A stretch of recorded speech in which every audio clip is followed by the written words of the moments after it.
Final day for season 75 for the year 2012 for women's volleyball. Right now, set one highlights are what you're seeing on your screens. Most of them belonging to LaSalle. Remember in our pregame, Mosey, when we talked about LaSalle and the UE, it was 25-13, 25-14, and 25-15. Ito, 25-12. Yep.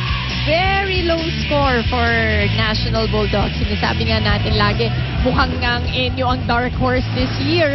But in that first set, parang absent. Parang nandito lang sa venue.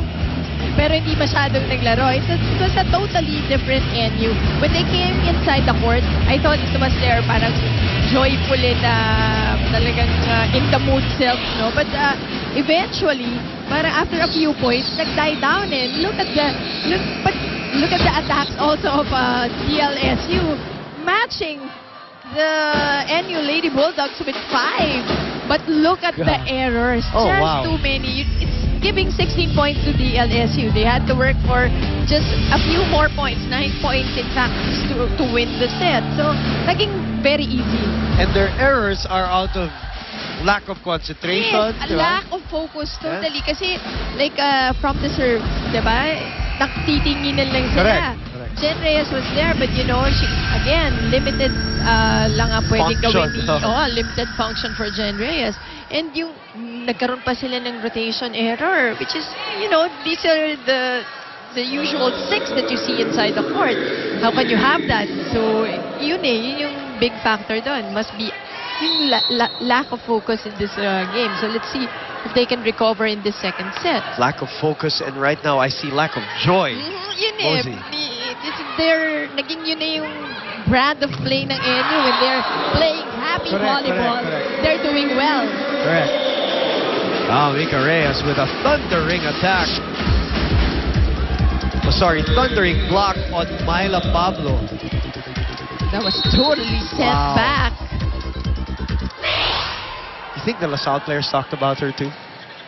Siguro In a way, malamang. di ba? Yeah. Kasi alam nila, gumagawa ng Yeah. 21 points, di ba? The other day, 23 points. So, kumbaga sa Sa scouting report Scouting report, tama. Sa scouting report lang, way up there na yan.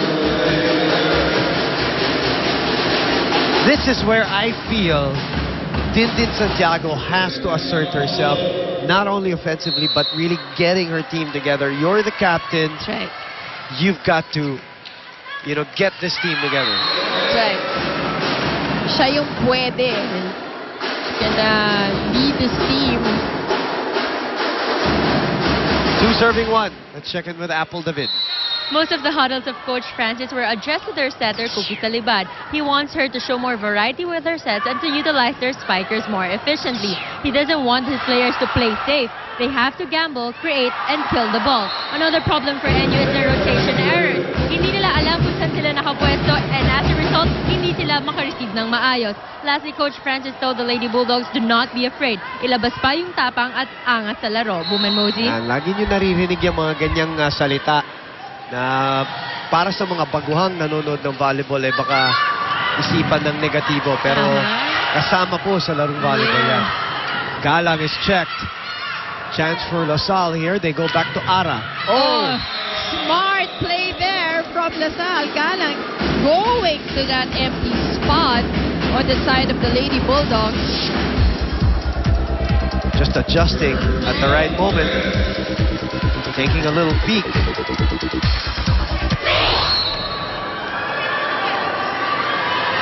Looking at Mika Reyes.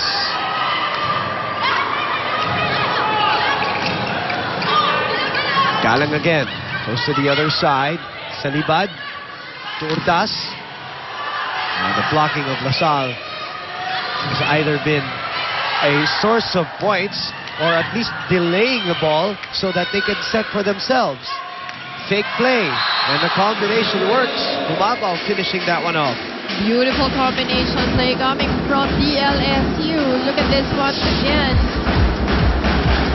From the back set, Gumabaw, in spite of 2 blockers, gets that point.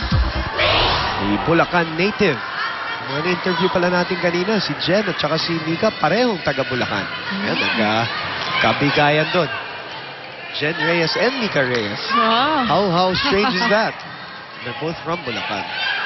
Saliban opens up to Ordas again, and again the door was shut by Gumabaw and Maranyo. Maranyo being the #1 blocker of the league, Gumabaw 4th best in the league, and they collaborate for that ball. Let's check in with Billy Capistrano now. Mosey, during one of the huddles, the girls were talking about attitude and how they have to give it their all in today's game. Mahirap na kalaban ng NU pero wag tayong susuko. Sabi pa nila, bawal daw magpadala sa emosyon, so they always have to keep their end goal in mind, which is to win this game. Ipaparating daw talaga nila sa NU na kayang-kaya nila. Now, Coach Ramil reminded the girls to be sure of their actions. Bawal magduda sa ginagawa para consistent tayo all the way. Women Mosey. Thank you very much, Billy. Thanks, Billy. And see, again, Coach Ramil, I think, wants to get back on track dun sa yung dominating LaSalle team that they were from last season. And the defending champion that they are. Diba? So, ano yun sa volleyball kasi, diba, once you enter, parang ganito yung nangyayari ngayon sa NU They're in awe with LaSalle. They're not intimidation factor right away from the start. So, I think yan yung gustong makita talaga ni Coach Ramil with the DLSU, with his team. Overreaching. Violation for LaSalle. Part of it also is that, again, we always say this, some of the teams have really just gotten better too. So if you're the defending champion, it gets harder and harder every year because you become the benchmark, you become the peg, so to speak, the template. They have to recruit players to beat you, to get over you. And in the process, it becomes harder for you also. But that's part of sports, di ba? It's the challenge. Hindi naman pwede na lagi na lang in cruise control ka. Santiago, medyo wide on that attack. Yes, Mosey.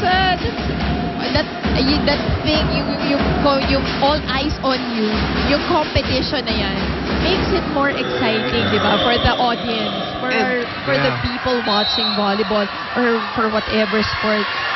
And you, Mosey, you would know that, your son would know that, you welcome it.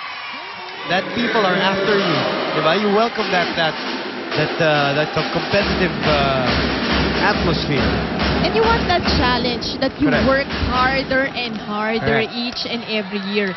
And ang importante din is that you realize that the other teams are really getting better. Yes. Diba? Recruitment-wise, skills-wise, coaching-wise, playing-wise. Dapat acknowledged kasi. Otherwise, yan, overconfidence na yan.